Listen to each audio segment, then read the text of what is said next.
Аттың аяғында бұл жақта Нәдірдің аты сода болады дейді.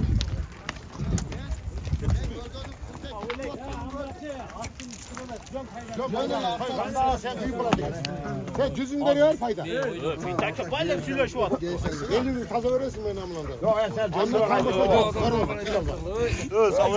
Yok yok. Hadi girme be. Elini versin. Yok elini versin.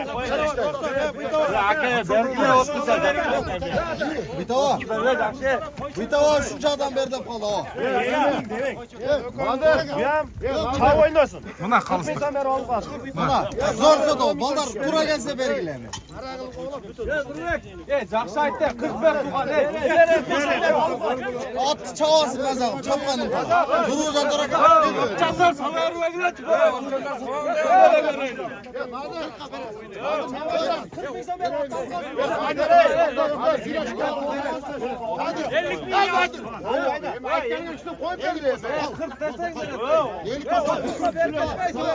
Sodanı bitirişip koyalım. Şu olaya çay oynasın. 4000 verim atlar. Oğlan. Nasıl?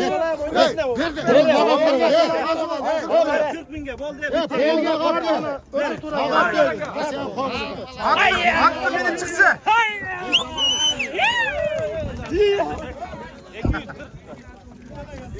Bu. 240 oldu. Tuğan. Atın kutlu olsun. Kaysılat? 240 mı? Nadir aka? Nadir aka? Beri burunçu. Satılgan attı. 240 mingga bitti. Jaşı qanday bu? Yaş yekasi. Boyu 52 53. Ulağı zor. Alamam 5 teke torba var mı bir de? Büyük ulaqda görüyor anan aldı ha? Görüp aldı. Kim degen bala aldı? 60 lira oldu. Çilek dedi okşay. İnşallah oldu. Berekesin versin ha? Rahmat tamam. Sağa da sola.